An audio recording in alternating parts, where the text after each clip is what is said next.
Saudara Teras Maluku, dunia kampus saat ini diberikan tantangan yang sangat luar biasa untuk mencari sumber daya manusia sesuai dengan tuntutan zaman. Untuk menghasilkan hal tersebut, maka Bapak Menteri kita Pak Nadiem Makarim menghasilkan program praktisi mengajar dalam kampus Merdeka. Setidaknya 13.000 praktisi di Indonesia telah mengikuti program ini. Salah satu program studi yang turut ikut serta di dalamnya adalah ilmu komunikasi FISIP Unpati. Untuk membahas hal tersebut lebih lanjut, kami hadirkan kepada Anda Bapak Ronald Alfredo SS Emikom. Halo saudara semua, selamat datang di Ngobrol bareng terasmaluku.com. Bersama saya Tasya Tupamahu, selama 30 menit ke depan akan menemani Anda. Kita akan membincang mengenai ilmu komunikasi dengan implementasinya dalam dunia kerja bersama dengan praktisi mengajar. Di sebelah kanan saya sudah hadir narasumber yang sangat inspiratif sekali untuk kita semua, Bapak Ronald Alfredo SS Emikom, selaku Kaprodi Ilmu Komunikasi FISIP Unpati. Halo Bapak, selamat datang di Teras. Halo, selamat datang. Bagaimana kabarnya Bapak? Baik. Boleh diceritakan sedikit Pak, kesibukannya belakangan ini? Kesibukan kita belakangan ini memang tuntutan dari pemerintah kepada kampus itu agar kampus itu bisa membangun kolaborasi dengan berbagai pihak. Tujuannya satu, untuk memperkaya kompetensi mahasiswa ketika nanti mereka lulus, mereka bisa bekerja di mana saja dan kita bisa meluncurkan mahasiswa yang memang betul-betul dibutuhkan oleh dunia kerja, seperti itu. Ternyata seperti itu. Lalu untuk proyek Pak, apakah ada proyek yang sedang dikerjakan sekarang oleh Ilkom sendiri? Ya, kita sendiri punya proyek yang rutin dilaksanakan itu kerjasama program studi itu dengan Komisi Penyiaran Indonesia. Nah itu kita sudah menjalin hubungan ini sejak tahun 2018 dan ini sudah memasuki tahun ke-5 ya, tahun ke-5 dan itu pekerjaan kita itu melakukan kajian terhadap tayangan-tayangan program televisi di mana kalau ditemukan tayangan-tayangan yang kurang berkualitas maka itu menjadi tugas atau menjadi PR untuk KPI bagaimana kemudian memberikan teguran kepada televisi-televisi yang dianggap menyiarkan program-program yang tidak berkualitas. Nah itu pekerjaan kita. Sebelumnya itu memang juga dilibatkan mahasiswa dalam ikut turut dalam mengumpulkan pendapat masyarakat, bagaimana tanggapan masyarakat terhadap tayangan televisi yang disiarkan. Di mana-mana kita bisa mendapatkan orang berkomunikasi, bahkan gestur tubuh sekalipun adalah komunikasi. Menurut Bapak sendiri seberapa penting ilmu komunikasi? Ya, tadi sudah disampaikan ya bahwa memang diam pun sebenarnya itu komunikasi ya. Kita menyatakan pesan dalam diam. Tapi bagaimana kita bisa merumuskan pesan, bagaimana kita bisa berkomunikasi dengan baik itu komunikasi antar pribadi ya, komunikasi kan luas ya, komunikasi antar pribadi, komunikasi antar kelompok, komunikasi antar budaya, komunikasi organisasi. Nah itu bidang-bidang kajian dari ilmu komunikasi yang dibutuhkan hampir di seluruh lini, baik itu instansi pemerintah maupun perusahaan-perusahaan swasta dan lain-lain sebagainya membutuhkan kompetensi ilmu komunikasi untuk membantu mereka menjalankan aktivitas mereka. Seperti itu. Lalu dari sekian banyak kompetensi ilmu komunikasi yang dimiliki oleh Prodi sendiri atau bahkan FISIP, kira-kira kompetensi apa yang paling sering digunakan atau yang paling familiar di FISIP sendiri dan lingkungan Bapak mungkin? Ya, kita sendiri memang cenderung menyesuaikan ya, mengadaptasi apa yang Prodi bisa lakukan untuk mahasiswa sesuai dengan perkembangan zaman. Sekarang ini kan betul-betul eranya komunikasi, digitalisasi, kemudian multimedia, bagaimana internet itu berperan sangat tinggi terhadap setiap aktivitas manusia, baik itu personal maupun dunia usaha. Bahkan kantor-kantor pemerintah pun sudah mulai membuat studio-studio podcast gitu untuk mensosialisasikan apa yang ingin mereka lakukan dalam aktivitas baik itu 3 bulanan, 6 bulanan, bahkan tahunan, bahkan yang jangka panjang gitu. Jadi tiap instansi berusaha untuk eksis di tengah perkembangan, tidak ketinggalan seperti itu. Nah itu sebenarnya peluang buat program studi ilmu komunikasi, bagaimana menyiapkan tenaga-tenaga yang expert di bidang komunikasi sehingga bisa membantu lembaga-lembaga tersebut untuk menyiapkan pesan-pesan komunikasi yang bisa diluncurkan dan diterima oleh masyarakat. Kan intinya seperti itu ya. Betul. Karena kita berkomunikasi terlalu tinggi sehingga ke masyarakat yang tingkat pendidikannya mungkin lebih rendah sulit memahami apa yang kita maksudkan. Buat apa ya kita berbuat yang tinggi-tinggi tapi tidak dipahami oleh masyarakat. Ya, seperti itu. Untuk lingkungan FISIP sendiri, Pak, mengapa FISIP memerlukan ilmu komunikasi? Sedangkan di FISIP itu seperti yang kita tahu lebih banyak orang menjorok kepada politik dan atau sebagainya. Kenapa komunikasi itu penting untuk FISIP? Apakah FISIP membutuhkan itu? Iya. Sebenarnya sejak awal kita mendirikan program studi ini, kita dituntut bukan hanya berkolaborasi di dalam FISIP, tapi bagaimana ilmu komunikasi itu bisa bersinggungan dengan berbagai macam bidang ilmu yang ada di Unpati sebenarnya. Jadi pada saat kita mengusulkan program studi ini, memang kita sudah harus menggambarkan bagaimana keterkaitan ilmu komunikasi dengan berbagai bidang ilmu yang ada di perguruan tinggi kita, terutama di Unpati. Nah, termasuk dengan FISIP. Gitu. Jadi di FISIP ada program studi lain, ada ilmu pemerintahan, ada sosiologi, ada program studi ilmu administrasi. Nah, itu di setiap bidang itu sangat erat dengan komunikasi. Misalnya dengan sosiologi, kita dekat dengan komunikasi budaya, misalnya ya, antar budaya. Bagaimana konflik sosial itu seringkali dipengaruhi oleh komunikasi. Nah, disitulah komunikasi berperan. Kemudian di pemerintahan, komunikasi pemerintahan, peran humas dalam sosialisasikan program-program pemerintah, bagaimana transparansi itu dibangun melalui komunikasi. Kemudian juga program studi ilmu administrasi. Nah, di situ bagaimana relasi antara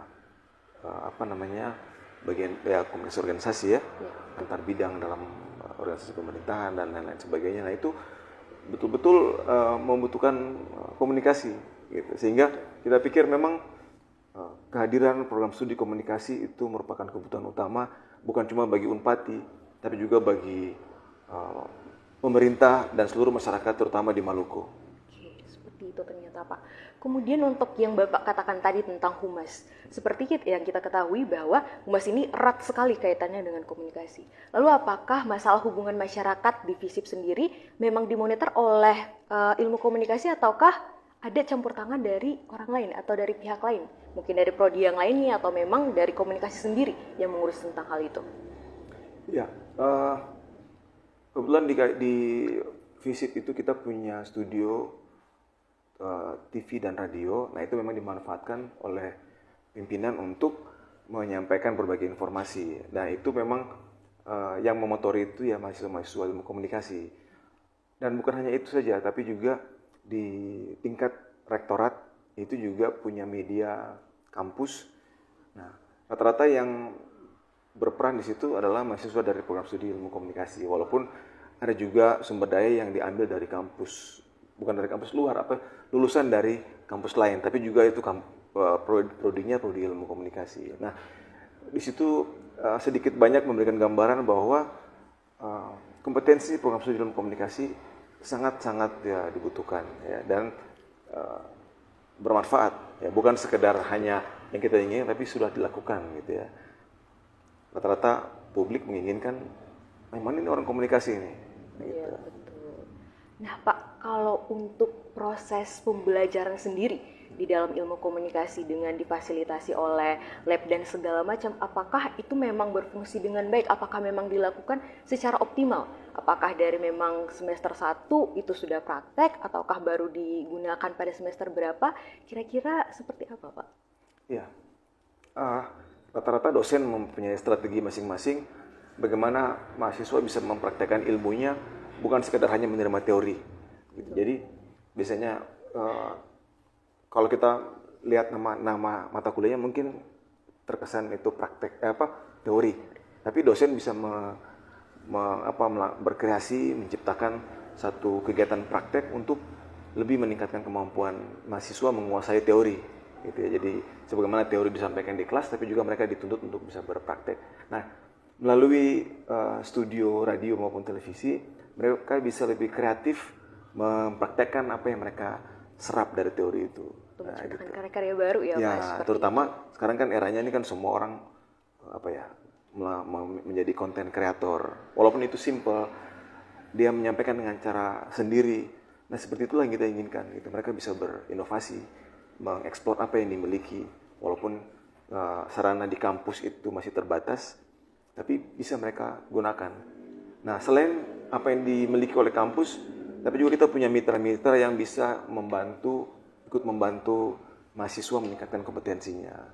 Contohnya seperti misalnya mahasiswa magang, kita mengirimkan mahasiswa magang ke berbagai media, baik itu media cetak maupun media televisi ataupun media online dan berbagai macam instansi yang tugasnya itu relevan dengan ilmu komunikasi, misalnya Dinas Kominfo, kemudian ada humas di kantor Gubernur Maluku dan lain-lain gitu ya. Kalau begitu kira-kira seberapa besar persentase untuk teori dan juga praktek di lingkungan ilmu komunikasi sendiri, Pak? Ya, kalau dilihat dari struktur kurikulum kita, kira-kira itu 70. Lalu apakah praktek yang diterapkan itu memang dilakukan oleh akademisi ataukah ada bantuan dari orang lain? Iya, sebenarnya jauh sebelum program pemerintah terkait dengan Merdeka Belajar Kampus Merdeka itu, kita program studi sudah membayangkan, bukan cuma sudah membayangkan, tapi sudah merancang bagaimana perkuliahan yang lebih bisa memungkinkan mahasiswa berpraktek tidak hanya di kelas, tapi juga memiliki pengalaman praktek di dalam, di luar ya. Ataupun kita menghadirkan praktisi untuk mengajar 1-2 pertemuan di dalam kelas kuliah. Nah, dengan peluang praktisi mengajar seperti yang sekarang sementara diluncurkan oleh Menteri Pendidikan, nah ini sangat bermanfaat buat kami ya. Kami pikir terutama buat kampus yang memiliki keterbatasan dana. Nah, dengan adanya support seperti ini, tentunya apa yang kami bayangkan bisa tercapai, bahkan melampaui apa yang kami inginkan gitu. Nah, kalau untuk praktisi mengajar sendiri, Pak, apakah ada gap atau perbedaan besar ketika akademisi mengajar dan praktisi mengajar? Menurut Bapak lebih optimal yang mana nih? Atau mungkin dua-duanya sama seperti itu? Ya, tentunya berbeda. Praktisi memiliki pengalaman real tentang kondisi yang sesungguhnya gitu, dan mereka tahu betul kebutuhan publik apa yang diperlukan gitu. Sementara akademisi biasanya lebih teoritis. Ya, mereka memprediksi hal-hal yang ideal, seharusnya seperti ini. Di kampus mahasiswa diajarkan untuk melakukan yang seperti ini, gitu, yang ideal. Tapi ketika terjun ke lapangan, ke dunia yang lebih nyata, mereka dituntut untuk bisa beradaptasi dengan kebutuhan masyarakat yang dinamis ya. Betul. Gitu. Kita tidak, yang kemarin kita bilang seperti ini ternyata besok sudah berubah sangat cepat.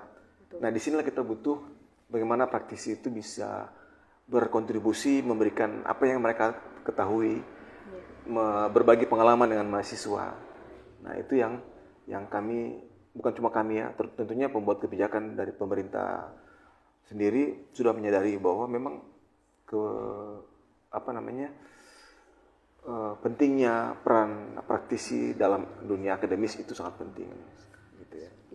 Kalau begitu, apakah praktisi mengajar memberikan kesan yang lebih tinggi atau mungkin lebih mengajarkan kita bagaimana caranya untuk bekerja di dunia real? Atau memangkah praktisi sebenarnya sama saja dengan akademisi, Pak? Iya,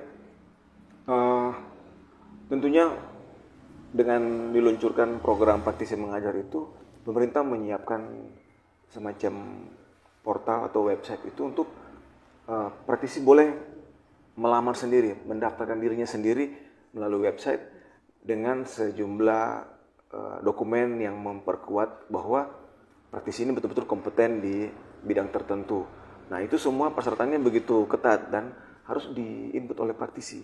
Nah, nanti mereka akan berkolaborasi secara sistem, dosen akan memilih praktisi yang sudah tersedia di website, ataukah mereka mengusulkan atau memilih praktisi yang sudah punya, misalnya sudah terjalin hubungan sebelum ada itu, dan praktisinya mulai mengisi sendiri gitu ya. Dan dosen itu memilih praktisi mana yang sesuai dengan mata kuliah yang diampunya gitu, sesuai dengan kebutuhan praktek mahasiswa. Oke, baik Pak. Kemudian untuk praktek sendiri di bawah pimpinan praktisi, apakah terjadi perbedaan yang cukup signifikan dengan ketika akademisi mengajar?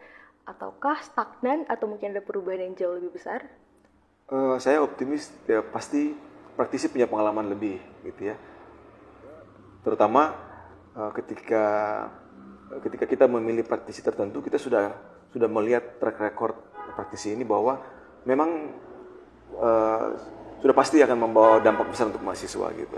Karena ya dosen punya waktu hanya menyiapkan bahan kuliah secara teoritis, materinya disiapkan, buku dan lain-lain, membaca dan segala macam, itu sudah cukup menyita banyak waktu. Nah, kemampuan lain itu diperoleh dari praktisi yang memang punya pengalaman melakukan itu di dunia nyata ya, gitu. Sehingga ya pasti punya dampak besar. Seperti itu. Kalau misalnya kita bandingkan dengan dulu sebelum ada praktisi dan sekarang ketika praktisi mengajar mulai merengsek masuk ke dalam dunia kampus, kira-kira menurut Bapak sebenarnya apa yang perlu diperbaiki dari cara mengajar akademisi sendiri hingga mahasiswa menjadi lebih profesional ketika belajar atau praktek? Seperti itu. Ya, tadi sudah saya sempat singgung soal bagaimana praktisi memasukkan data ya, portofolionya, bagaimana pengalaman dia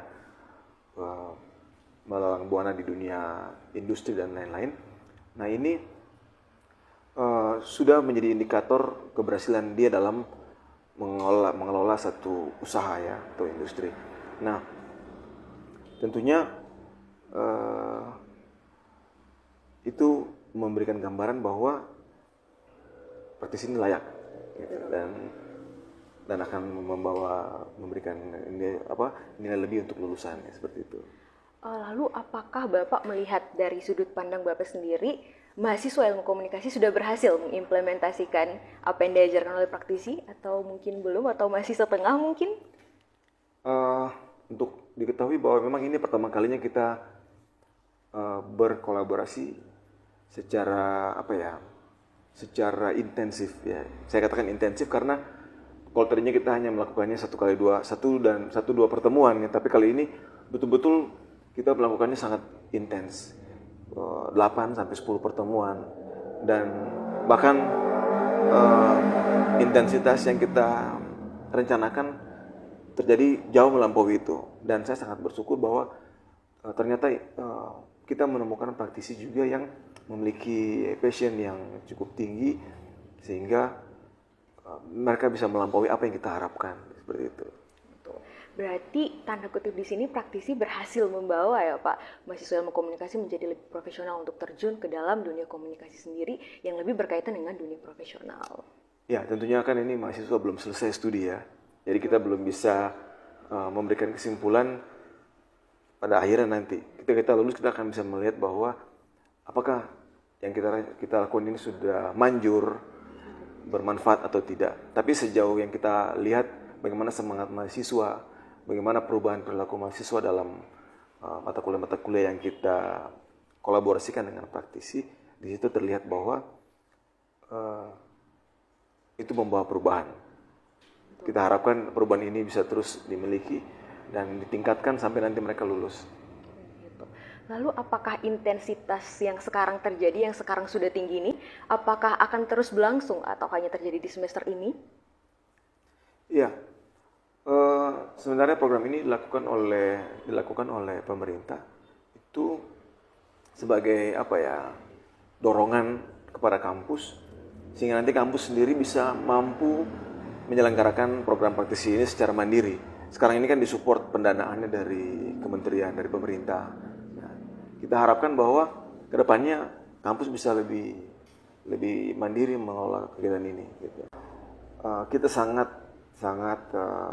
membutuhkan kegiatan praktek, sehingga sejak awal sebelum ada program ini pun kita sudah melakukannya dalam kondisi yang terbatas, tapi kita melibatkan berbagai media, berbagai praktisi yang berpengalaman untuk mengajar di kelas, walaupun dalam kondisi keterbatasan dana yang dihadapi oleh program studi maupun fakultas maupun universitas, seperti itu. Jadi kita bersyukur apa yang sudah kita lakukan sebelumnya walaupun terbatas disupport oleh pemerintah sehingga terjadilah kolaborasi ini, kolaborasi antar praktisi, bahkan dibangun sistem yang begitu baik ya, sehingga semua bisa terbantukan gitu. tentang kerjasama bersama dengan media, Pak. Apakah Unpati bahkan Ilkom sendiri memiliki media untuk menyalurkan hobi atau mungkin kebolehan mahasiswanya sendiri, atau justru menggunakan media yang lain, Pak, alternatif? Media kan sebenarnya media tersedia ya di era sekarang ini. Semua orang bisa menggunakan YouTube, bisa menggunakan sosial media untuk menyebarkan berbagai informasi. Nah, di program studi kita punya studio yang juga kita buatkan channel YouTube-nya, jadi mahasiswa bisa berpraktek di situ. Selain itu ada media sosial, ada website program studi. Nah, itu semuanya dikelola oleh mahasiswa gitu. Dan dosen hanya memantau gitu ya, memberikan arahan jika ada yang perlu disampaikan. Tapi 80% mahasiswa yang mengelola. Oke. Kalau untuk bagian pengelolaan mahasiswa sendiri, Pak, kan tadi katanya Bapak 80% kalau tidak salah dikelola oleh mahasiswa. Lalu apakah Ilkom sendiri sudah memiliki website sendiri atau mungkin program sendiri yang dikelola oleh mereka sendiri, bukan dari media yang lain gitu, Pak? Ya, sudah. Apa itu, Pak, kalau boleh tahu? ilkom.unpati.cid. Itu situs, Pak, sebuah situs atau Instagram. Ya. Oh, ternyata sebuah situs. Kalau boleh tahu apa aja, Pak, di dalamnya itu? Nah, di dalamnya kita mencantumkan berbagai informasi tentang program studi, mata kuliah yang diajarkan di situ. Seperti itu. Kalau untuk setiap kegiatan yang dilakukan Pak oleh Ilkom sendiri, apakah akan langsung diarahkan ke website itu, ataukah kita harus mencari informasi sendiri, atau tinggal buka saja, Pak, gitu website itu? Iya, biasanya informasi yang disampaikan yang sifatnya urgent itu akan langsung disebarkan ke mahasiswa-mahasiswa melalui grup-grup, misalnya seperti WhatsApp ataupun di medsos, ada Instagram ataupun di Facebook gitu. Sementara di website itu pesannya butuh dikelola butuh sedikit waktu untuk mengelolanya dan kemudian mempublish. Sementara yang sifatnya urgent secepatnya kita sebarkan melalui berbagai media sosial maupun grup-grup WhatsApp. Betul.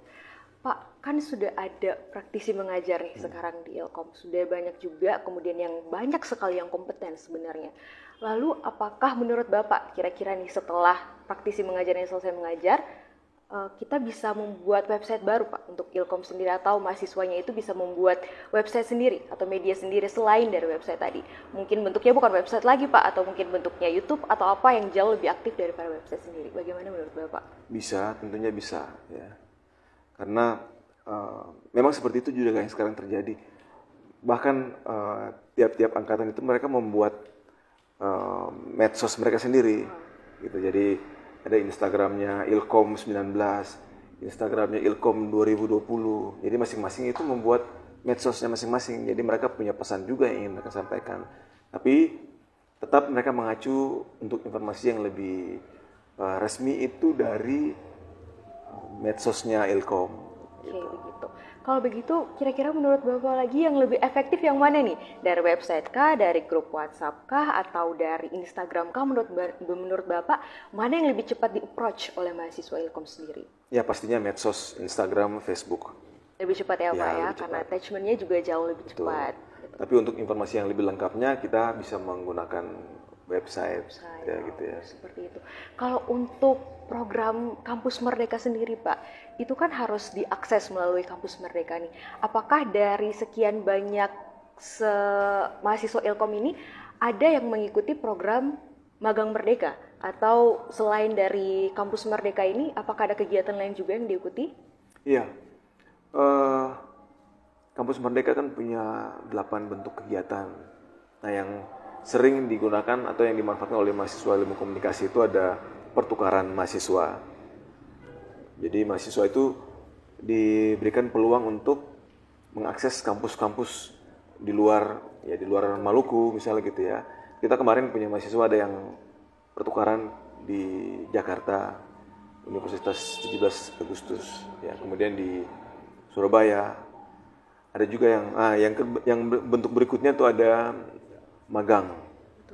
Jadi ada yang magang di televisi Jogja. Nah itu mereka diberikan kesempatan untuk bekerja seperti seorang wartawan, seperti seorang host. Gitu, ya. Nah bersyukurnya memang informasi dari pemerintah yang tersebar itu cukup efektif memperoleh tanggapan dari mahasiswa, terutama mahasiswa ilmu komunikasi. Nah, mereka sendiri proaktif mencari informasi, kemudian melengkapi dokumen-dokumen yang diperlukan. Nah, kita dari pihak prodi fakultas hanya berkewajiban menyiapkan dokumen apa yang mereka butuhkan. Mereka membutuhkan rekomendasi, nah kita bantu. Secepatnya tolong dibantu gitu, supaya itu dipercepat.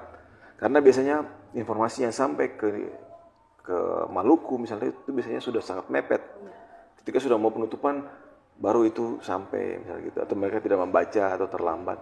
Tapi ya sejauh ini syukur bahwa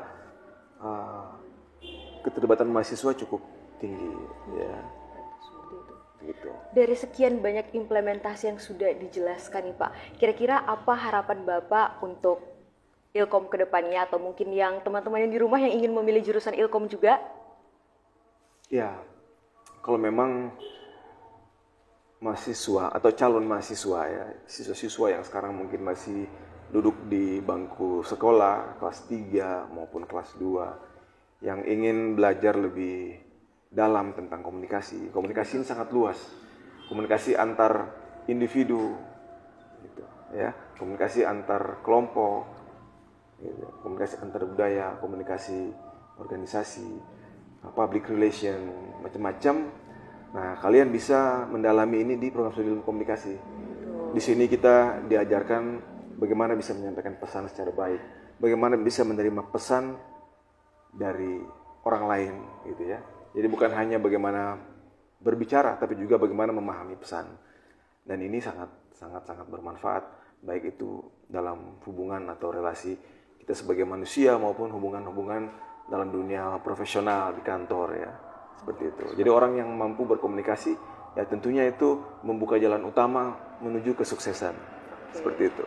Jadi kesimpulannya pilih saja ilmu komunikasi karena attachment dan engagement-nya sangat tinggi, Bapak Saudara. Tadi kita sudah mendengar banyak sekali informasi mengenai Kampus Merdeka, implementasi ilmu komunikasi, dan banyak lainnya dari Pak Ronald. Untuk Pak Ronald sendiri, terima kasih Bapak sudah hadir dan datang di studio. Sampai jumpa di Teras Maluku minggu depan. Saya Tasya Tua Mau, sampai jumpa dan selamat sore. Terima kasih.